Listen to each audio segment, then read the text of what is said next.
Hello what's up everyone, welcome back to my channel commerce वाली। आज की इस वीडियो में हम यूनिट सेकंड को स्टार्ट करने वाले हैं, जिसमें हम कलेक्शन ऑफ डाटा को पढ़ने वाले हैं, which is the second chapter of statistics of economic class 11। So without wasting any time let's just start the video now. Collection of data. Firstly मैं आपको बता दूं कि फर्स्ट चैप्टर में मैंने आपको एक्सप्लेन किया था कि स्टैटिस्टिक्स होता क्या है। जब भी हम कोई डाटा कलेक्ट करके उसको कंपैरिजन करके कोई कंक्लूजन निकालते हैं, उसको हम स्टैटिस्टिक्स बोलते हैं। सो सिमिलर वो जो डाटा हम कलेक्ट करते हैं वो कैसे आता है। तो collection of data includes two things. First one, sources of data, okay. Then second, methods of collecting data.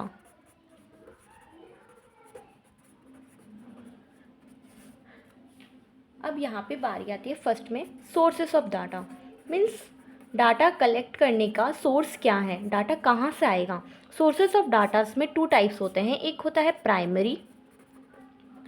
Primary source, और second one secondary source.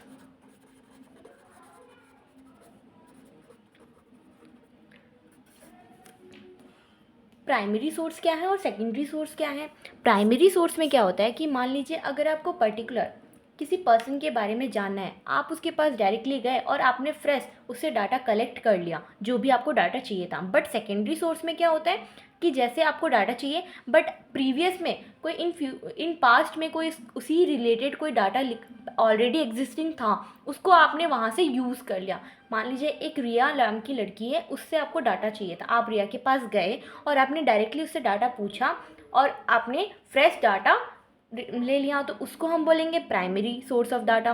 But Riya के बारे में आपको इन्फॉर्मेशन चाहिए थी, तो आपने क्या किया, आपने उसकी स्कूल की इन्फॉर्मेशन, मतलब स्कूल में जो उसके एडमिशन फॉर्म्स वगैरह थे, वहाँ से उसका डाटा कलेक्ट कर लिया, उसके बारे में जानकारी कलेक्ट कर ली। तो वो जो था एडमिशन फॉर्म था, उसका डाटा कलेक्ट क्यों हुआ था, एडमिशन फॉर्म के टाइम पे इन्फॉर्मेशंस के लिए कलेक्ट किया गया था, बट आपने किसी और पर्पज़ से वहीं से ही इन्फॉर्मेशन उठा ली, तो वो हो गया आपका सेकेंडरी सोर्स ऑफ डाटा। ठीक है, आई होप आपको प्राइमरी सोर्स ऑफ डाटा और सेकेंडरी सोर्स ऑफ डाटा समझ में आया हो। अब इसकी डेफिनेशन देखिए कि प्राइमरी सोर्स क्या होता है। प्राइमरी सोर्स में क्या है, it is a data originally किससे कलेक्ट हुआ था, रिया से। ठीक है, originally collected in the process of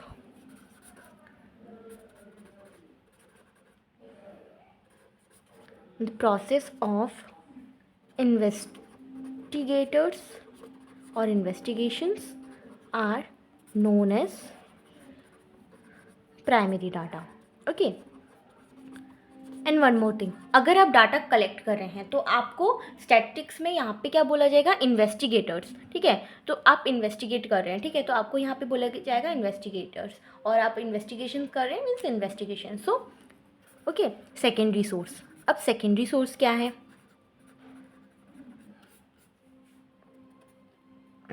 data collected data from some agencies or institutions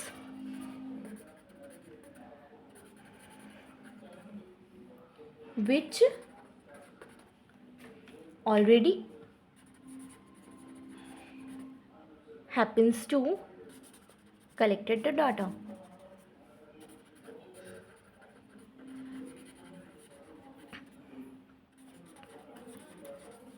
okay,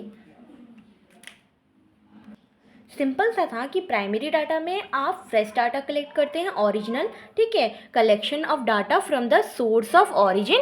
and secondary source में आप कलेक्टेड मतलब ऑलरेडी एग्जिस्टिंग डाटा को कलेक्ट कर लेते हैं, वहीं से इंफॉर्मेशन ले लेते हैं। Okay, now the difference between primary source of data and the secondary source of data, दोनों में डिफरेंस क्या क्या है ये देखते हैं।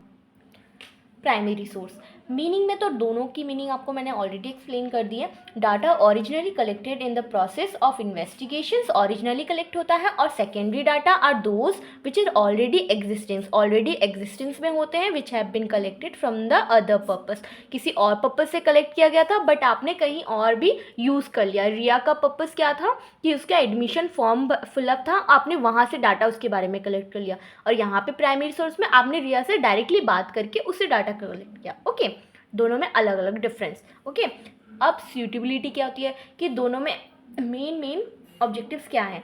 तो यहाँ पे है specific objective of investigator specific objective वो पूछ सकता है, ठीक है। मान लो रिया के बारे में हमें उसके फादर नेम, मदर नेम ये सब नहीं जानना था, उसकी हॉबीज़ वगैरह जाननी थी, तो यहाँ पे पर्सनली हम उससे पूछ रहे हैं तो हम उससे पर्सनली अपना स्पेसिफिक ऑब्जेक्टिव रख सकते हैं। बट यहाँ पे हमें जो इन्फॉर्मेशन चाहिए मे बी वो इन्फॉर्मेशन उस कलेक्टेड डाटा में, मतलब वो एग्जिस्टिंग डाटा में ना हो, so already have been collected for some other purpose, so suitability वहाँ पे नहीं होती, कम हो जाती है, ठीक है। नाउ ओरिजिनलिटी, अब data are original because directly collected from the source of origin. Obviously data collected कहाँ से, और सोर्स ऑफ ऑरिजिन से, डायरेक्टली रिया से पूछा जा रहा है, ठीक है, तो ये ओरिजिनलिटी है, एक तरीके से कंफर्म हो जाता है। Secondary data is already in existing and therefore it is not original, ठीक है, ये ओरिजिनल नहीं हो सकता, मे बी कोई रॉन्ग भी हो सकता है, ठीक है। सो कॉस्ट ऑफ कलेक्शन क्या होता है, यहाँ पे ये कॉस्टली हो जाता है। क्या होता है कि जब भी हम पर्सनली किसी के पास जाते हैं या फिर उससे पूछते हैं तो वो थोड़ा टाइम टेकन भी होता है और सिमिलरली कॉस्टली भी होता है, तो सेकेंडरी सोर्स से थोड़ा कॉस्टली होता है। कौन सा, प्राइमरी सोर्स। और यहाँ पे less expensive because it is simply collected by published और नॉन अनपब्लिश्ड रिपोर्ट्स, ठीक है, पब्लिश्ड और अनपब्लिश्ड रिपोर्ट से सिंपली कलेक्ट कर लिया जाता है, इसलिए लेस एक्सपेंसिव होता है। Now more time taking, obviously मैंने फर्स्टली बताया था कि primary source of data collect करने में टाइम लेता है और यहाँ पे लेस टाइम टेकन होता है। सेकेंडरी सोर्स ऑलरेडी एग्जिस्टिंग ना, वहाँ से डाटा उठा रहे हो तो उसमें कितना ही टाइम लगेगा, ठीक है, बट आप पर्सनली जाके मतलब प्राइमरी सोर्स में पर्सनली आप डाटा कलेक्ट कर रहे हो, फ्रेश डाटा कलेक्ट कर रहे हो, तो उसमें टाइम लगेगा। Reliability, it is more reliable and it is less reliable. Okay, I hope आपको डिफरेंस समझ में आए हो प्राइमरी सोर्स में और सेकेंडरी सोर्स में। Now next, modes of data collection, very important कि डाटा कलेक्ट करने के मोड्स क्या क्या आते हैं। यहाँ पे 4 मोड्स आते हैं। फर्स्ट आ गया आपका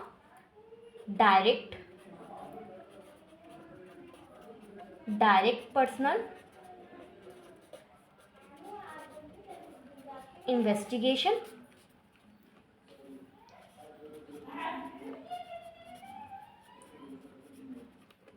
second indirect personal investigation,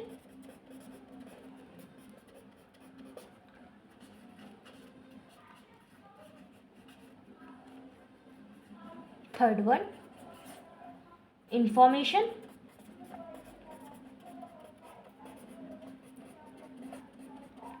from local sources, fourth one information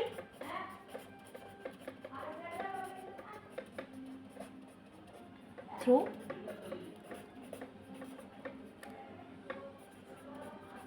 questionnaires।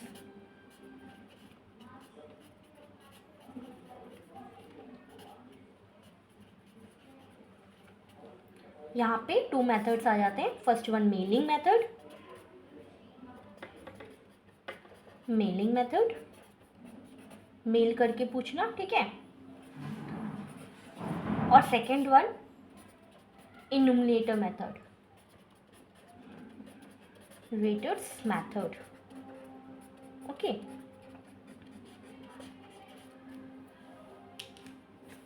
आप इसको इस तरीके से भी याद कर सकते हैं कि direct personal use DPI, indirect personal use IOI, informations from local sources ILS, and informations from questionnaire which is IQS. So modes of data collection, there are 4 collection: DPI, IOP and ILS and IQS. Okay, ILS and IQS। I hope ये आपको show हो रहा हो।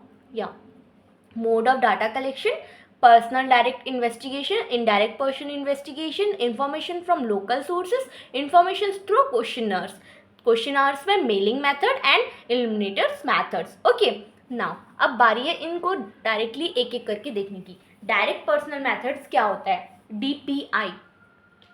अब इसके name से ही पता चल रहा है कि direct personal investigations means directly collect किया हुआ इन्फॉर्मेशन, ठीक है, पर्सनली जाके इन्वेस्टिगेशन किया हुआ। The direct personal investigation is the method by which data are personally collected by the investigator, personally जा जाके कलेक्ट किया गया है from the informants. Okay, here investigation, वो जो इंसान जो डाटा कलेक्ट कर रहा है, ठीक है। नाउ सुइटेबिलिटी, यहाँ की सुइटेबिलिटी क्या है, किस टाइप का data personal direct personal investigation में यूज़ हो सकता है। नॉट वेरी लार्ज और लिमिटेड, स्मॉल एरिया होना चाहिए, ज़्यादा बड़ा एरिया नहीं होना चाहिए। Accuracy of data is the greatest significance, accuracy उसकी ज़्यादा हो जाएगी। ऑब्वियसली जब हम डायरेक्टली जाके पूछ रहे हैं तो करेक्ट डाटा ही मिलेगा हमें, ठीक है। When data direct contact with the information is required, इसका मेन पॉइंट यही है कि जब आपको डायरेक्टली जो है कॉन्टैक्ट इन्फॉर्मेशन रिक्वायर्ड हो तो ही ये डायरेक्ट पर्सन इन्वेस्टिगेशन मेथड जो है ये वो यूज़ होता है। Information to keep the secret रखी जाती है ना। इसकी मेरिट्स और डिमेरिट्स को देखते हैं। मेरिट्स क्या हो जाती हैं? ओरिजिनलिटी, ऑब्वियसली जब आप डायरेक्टली कलेक्ट कर रहे हो तो फिर आपकी जो ओरिजिनिटी है वो रहेगी डाटा में, ठीक है, आपने पर्सनली कलेक्ट किया है। एक्यूरेसी भी रहेगी, रिलायबिलिटी भी रहेगी, मीन्स करेक्ट। ओके, इलास्टिसिटी, आप चेंजेस भी कर सकते हो, आप अपने क्वेश्चंस, ठीक है, ज़्यादा भी पूछ सकते हो, कम भी, आपके ऊपर है, डिपेंड करता है, ठीक है। अब इसके डिमेरिट्स, ऑब्वियसली हर किसी के डिमेरिट्स और मेरिट्स तो होते हैं। Demerits, difficult to cover wide area, ज़्यादा बड़ा एरिया हो तो ये कवर करना बहुत ज़्यादा टफ हो जाता है, ठीक है। पर्सनली सबसे एक एक करके पूछना टफ हो जाएगा, तो छोटे एरियाज़ के लिए ही बना है direct personal investigation method. Personal bias, अगर जिस इंसान से आप पूछ रहे हो, मान लो रिया से हम पूछ रहे थे, अगर वही जानबूझ के आपको पर्सनली रॉन्ग इन्फॉर्मेशन दे देती है तो हम उसमें कुछ नहीं कर सकते, सिर्फ ये पर्सनल बायस भी हो सकते हैं। कॉस्टली भी हो जाएगा थोड़ा थोड़ा, जब हम ज़्यादा एरियाज़ में जाके खुद पर्सनली जाके इन्वेस्टिगेशन कर रहे हैं तो वो कॉस्टली हो जाता है, टाइम टेकन भी हो जाता है और लिमिटेड कवरेज है। ओके, आई होप आपको डायरेक्ट पर्सन इन्वेस्टिगेशन मेथड समझ में आओ ना। सेकेंड, इनडायरेक्ट पर्सन इन्वेस्टिगेशन क्या होता है? Here also same, indirect oral investigations, ठीक है। अगर इनडायरेक्टली है, वर्ड आ रहा है इनडायरेक्ट मीन्स डायरेक्टली नहीं पूछा जा रहा है, इनडायरेक्टली पूछा जा रहा है। तो indirect oral investigation is the method by which information is obtain from the person itself, not obtained. Okay, ये उस पर्सन से ऑब्टेन नहीं की जा सकती जिस पर्सन के बारे में हमें इन्फॉर्मेशन चाहिए। मैंने एग्जांपल भी दिया था कि जब हमें रिया के बारे में इन्फॉर्मेशन चाहिए, बट हम उस एग्जांपल ले लो कि हम रिया से ना पूछकर उसकी मम्मी से पूछ रहे हैं, ठीक है। रिया के बारे में इन्फॉर्मेशन चाहिए बट हमने क्या पूछा, रिया से नहीं पूछा, इसकी मम्मी से पूछ लिया। इसका बेस्ट एग्जांपल अगर मैं बोलूँ तो मान लीजिए कि अभी एक रिसेंटली एक न्यूज़ आई है उड़ीसा की, कि उड़ीसा के वहाँ पे 3 ट्रेन्स जो है ना वो आपस में कोलाइड कर गई हैं, ठीक है, और वहाँ पे बहुत बड़ा एक्सीडेंट हो गया। तो वहाँ पे अगर मान लीजिए कोई भी रिपोर्टर वगैरह जाएगा तो वो इन्फॉर्मेशन वहाँ पे उन लोगों से थोड़ी कलेक्ट करेगा जो लोग बीमार, मतलब जो उस ट्रेन में हैं, जिनको एक्सीडेंट हो गया है, ठीक है, उनका एक्सीडेंट हो गया, वो वहाँ पे जाएंगे और उनसे पूछेंगे कि हाँ भाई एक्सीडेंट कैसे हुआ बताओ। अरे वो दर्द में हैं और वो ऐसे थोड़ी होगा, ऐसे तो नहीं पूछा जा सकता ना। तो उस इंसान से पूछा जाएगा ना जो आसपास होंगे। तो हम किस से पूछ रहे हैं, किसके बारे में पूछ रहे हैं? जिसका एक्सीडेंट हुआ है, बट किस लोगों से पूछ रहे हैं? जो उनके आसपास खड़े हैं, ठीक है, उन लोगों से पूछ रहे हैं, हम किसी और से पूछ रहे हैं, ठीक है। तो वो हो गया एक तरीके से इनडायरेक्ट। बेस्ट एग्जाम्पल यही है इनडायरेक्ट का, ठीक है, कि हम किस और के बारे में पूछ रहे हैं बट उस इंसान से पूछ रहे हैं जिससे हमें लगता है कि इस पर्सन से हमें करेक्ट इन्फॉर्मेशन मिल सकती है और हम डायरेक्टली उस पर्सन से उस टाइम पे नहीं पूछ सकते, ठीक है। आई वो आपको इनडायरेक्ट ओरल मेथड समझ में आया। और हाँ, ये ओरल ही पूछा जाएगा, ठीक है, रिटन का इसका कोई रोल नहीं होता, ओरल ही पूछा जाएगा, ये रिटन में नहीं पूछा जा सकता। It is collected orally from other persons who are expected to possess the necessary information, ठीक है। और this other persons are also known as witness. Obviously जो अदर पर्सन्स है वो क्या बोला जाएगा, उनको विटनेस बोलते हैं, ठीक है। अब सुटेबिलिटी, लार्ज एरिया हो, ठीक है, लार्ज एरिया कवर कर लेता है, not possible to have direct contact, जिससे पॉसिबल नहीं है। एग्जांपल दिया ना, जब उसका एक्सीडेंट हो गए हैं जिन पर्सन्स के, उनसे तो हम डायरेक्टली कांटेक्ट नहीं कर सकते ना, तो उनके आसपास वाले लोगों से पूछते हैं कि हाँ भाई ये एक्सीडेंट कैसे हो गया, ठीक है, तो डायरेक्टली कांटेक्ट उनसे नहीं कर सकते। Complex in nature, so expect can give the information, complex तो होता ही है, ठीक है। अब इसके मेरिट्स क्या क्या है, wide area coverage, wide area आसानी से कवर हो जाएगा, लेस एक्सपेंसिव है, कम खर्चे में ज़्यादा फ़ायदा हो जाएगा, एक्सपर्ट ओपिनियंस हो सकता है, ठीक है।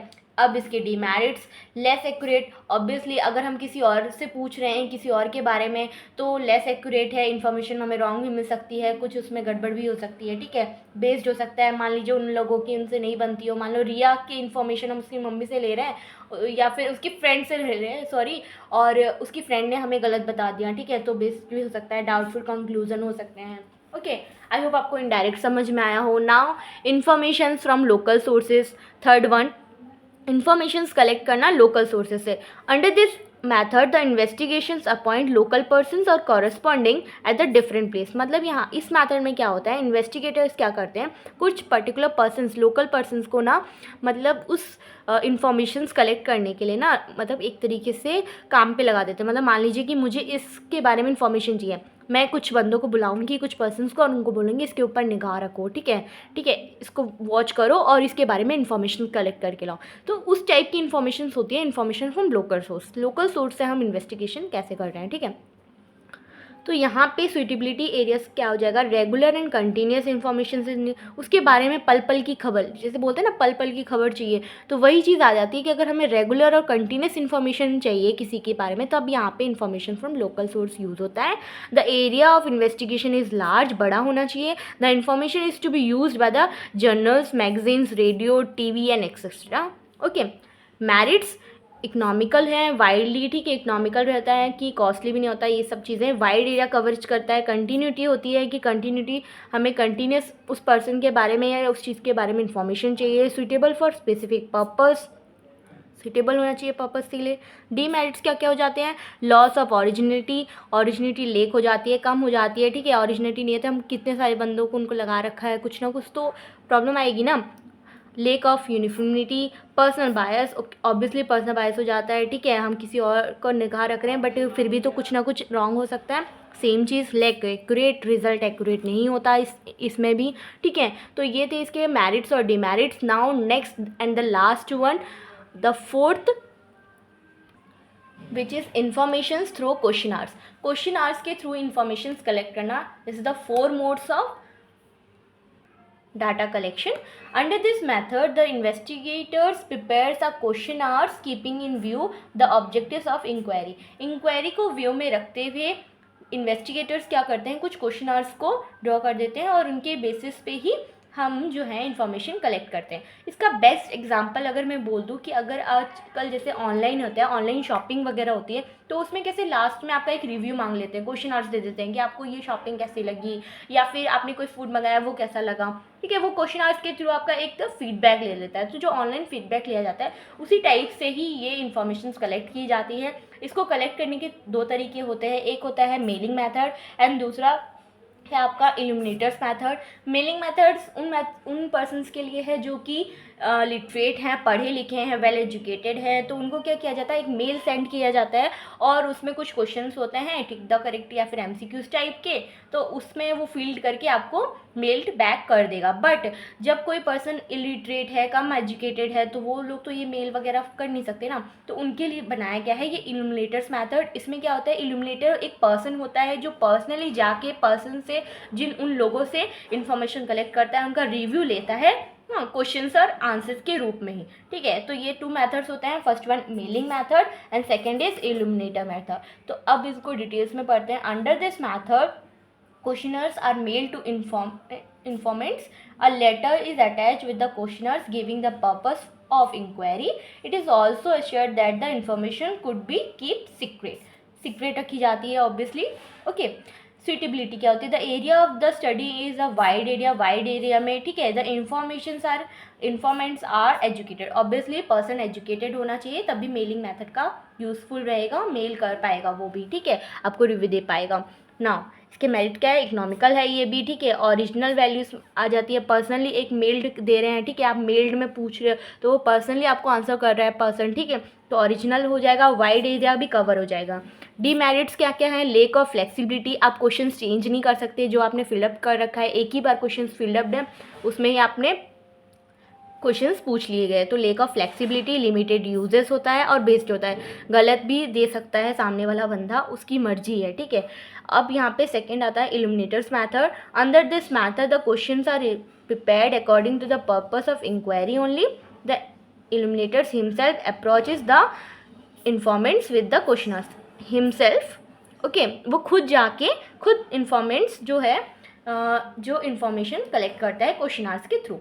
लार्ज एरिया, लार्ज फील्ड में यूज़ होता है, लेस एजुकेटेड पीपल और इलिटरेट पीपल के लिए है। Investigators are well in local language, इसका मेन पॉइंट ये है कि जो इन्वेस्टिगेटर्स होता है उसको लोकल लैंग्वेज, ठीक है, वो आनी चाहिए, लोकल लैंग्वेज में ही। जो पर्सनस है जिनसे जो इलिटरेट है वो तो अपनी लैंग्वेज में ही बात करेंगे ना, तो उनके लिए स्पेशल लोकल लैंग्वेज उनको आनी चाहिए। ऐसा तो है नहीं कि आप इलिटरेट के सामने जाके इंग्लिश में उनसे पूछ रहे हो, ठीक है, या किसी और लैंग्वेज में पूछ रहे हो जो उनकी लोकल लैंग्वेज ना हो, उन्हें समझ में ही नहीं आएगा तो वो अपना रिव्यू कैसे देंगे। इसीलिए इसमें इंपॉर्टेंट होता है कि इन्वेस्टिगेटर जो होता है, जो इन्वेस्टिगेशन कर रहा है, जो डाटा कलेक्ट कर रहा है, उसको लोकल लैंग्वेज आनी चाहिए। ओके ना, इसके डिमेरिट्स एंड मेरिट्स क्या। लास्टली हम मेरिट्स और डिमेरिट्स देख रहे हैं। मेरिट्स क्या है, वाइड एरिया कवरेज करता है और एक्यूरेसी है, पर्सनल कांटेक्ट हो सकता है सब लोगों से, ठीक है, जितने भी हैं सबसे पर्सनली पूछा जा रहा है, पर्सनल कांटेक्ट से हो रहा है, ठीक है। डिमेरिट्स क्या क्या है, एक्सपेंसिव है, ऑब्वियसली सब जगह सबके पास जा जाके पूछा जा रहा है तो एक्सपेंसिव हो गया, टाइम कंज्यूमिंग भी है, और not suitable for private investigation, private investigation के लिए नहीं है, यहाँ पे प्राइवेट क्वेश्चंस नहीं पूछा जाता दोनों में ही। सो आई होप आपको modes of collection of datas के 4 पॉइंट्स 4 मोड समझ में आए हो, और lastly information through question hours में मेलिंग मेथड और इल्यूमिनेटर मेथड्स भी अच्छे से समझ में आया हो। आई होप आपको ये सारी मोड्स में कोई भी डाउट्स ना हो रहा। स्टिल आपको अगर कोई डाउट्स है तो आप कमेंट सेक्शन में पूछ सकते हैं। वीडियो ज़्यादा लंबी ना हो इसलिए मैं जिसका सेकंड पार्ट है उसमें आपको फर्दर जो क्वेश्चन चीज़ें रह गई हैं उसको एक्सप्लेन करके इस चैप्टर को ओवर कर दूंगी, और उसके बाद हम यूनिट सेकंड में आपका नेक्स्ट पढ़ेंगे math chapter. Okay, so without delay, please like, subscribe and share and show your support. Thank you everyone.